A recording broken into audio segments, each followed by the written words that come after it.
నిన్న జరిగినటువంటి అంటే 22వ తేదీ ఫిబ్రవరి నిన్న జరిగినటువంటి బీసీ సింహగర్జన బోడే రామచంద్ర యాదవ్ గారి ఆధ్వర్యంలో జరిగిందమ్మా.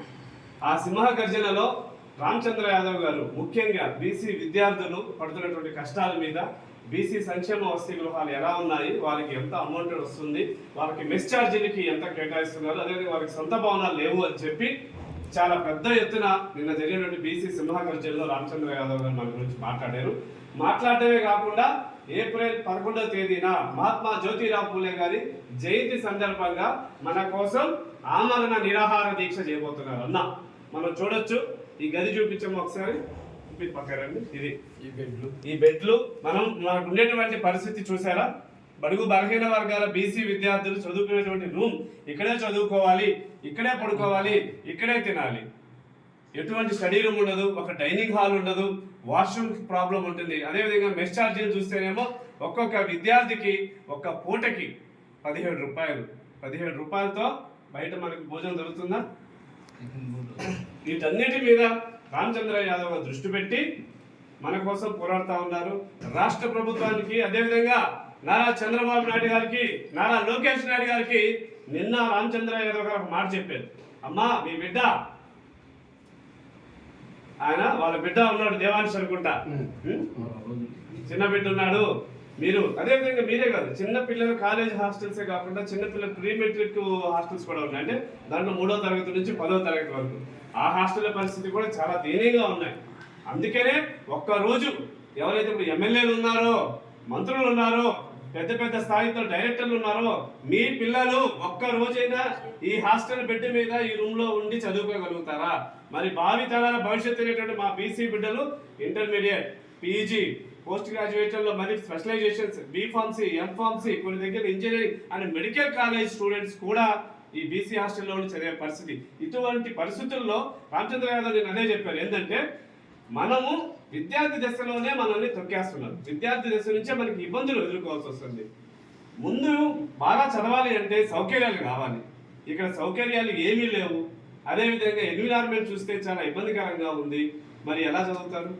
రేపు పెద్ద పెద్ద పోస్టులకు వెళ్ళాలంటే, రేపు ఐఏఎస్ అవ్వాలన్నా, ఐపీఎస్ అవ్వాలన్నా, సివిల్ సర్వీస్ అవ్వాలన్నా, గ్రూప్ 1 రాయాలన్నా, గ్రూప్ 2 రాయాలన్నా, మనం ఎంచుకునేటువంటి విద్యారంగంలో ఎక్కడ దాకా మనం ఇటువంటి పరిస్థితులు వెళ్తాం? అదే ఒక ఇప్పుడు బాగా ధనవంతులు ఎమ్మెల్యేలు, ఎంపీపీలు ఉన్నారు. వాళ్ళ యొక్క పరిస్థితులు ఎలా ఉంటాయి? వారి యొక్క పరిసరాలు ఎలా ఉంటాయి? ఇక్కడ ఒక కంప్యూటర్ ఉండదు. టెక్నికల్గా ఏమన్నా మీకు అసిస్టెన్స్ ఉంటుందా మా హాస్టల్స్లో?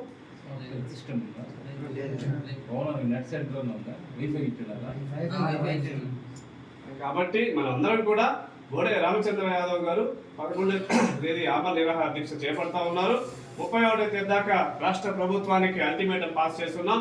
మన హాస్టల్ బిల్డింగ్ ఇప్పటికే కట్టలేదు, కానీ జీవో తీసుకొని వస్తే వచ్చే సంవత్సరానికైనా ఈ హాస్టల్ బిల్డింగ్ ఇలా కాకుండా ఒక 5 ఫ్లోర్లు వేసుకొని మనం ఇప్పుడు 100 మంది 200 మంది ఉండొచ్చు. ఒక ఫ్లోర్ అంతా డైనింగ్ ఉండి, ఒక ఫ్లోర్ అంతా బెడ్డింగ్ ఉండి, ఒక ఫ్లోర్ అంతా స్టడీ రూమ్ ఉంటే ఎంత ఆహ్లాదకరంగా ఉంటుంది.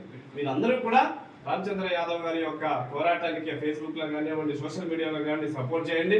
మనం అందరం కలిసి రాష్ట్రంలో 350 బీసీ కాలేజ్ హాస్టల్ ఉన్నాయి. 35,000 మంది విద్యార్థులు చదువుతున్నారు. నార్మల్ విద్యార్థులు కాదు, అందరూ చాలా మెరిట్ స్టూడెంట్స్ ఉన్నారు.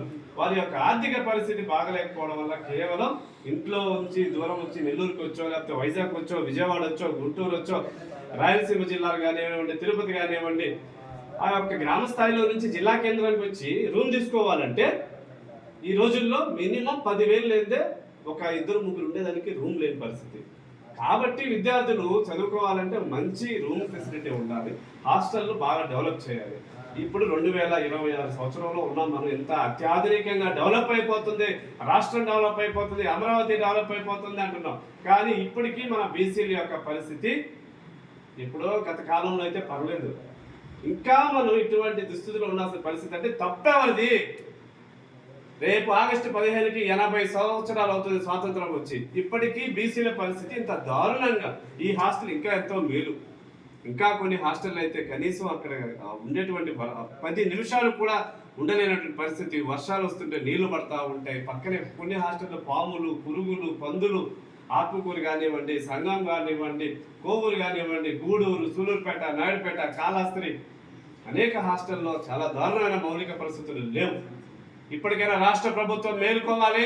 ఈ నెల రోజుల్లో బీసీ సంక్షేమ వసతి గృహాలకి సొంత భవనాలు కట్టిస్తామని జీవో తీసుకురావాలి.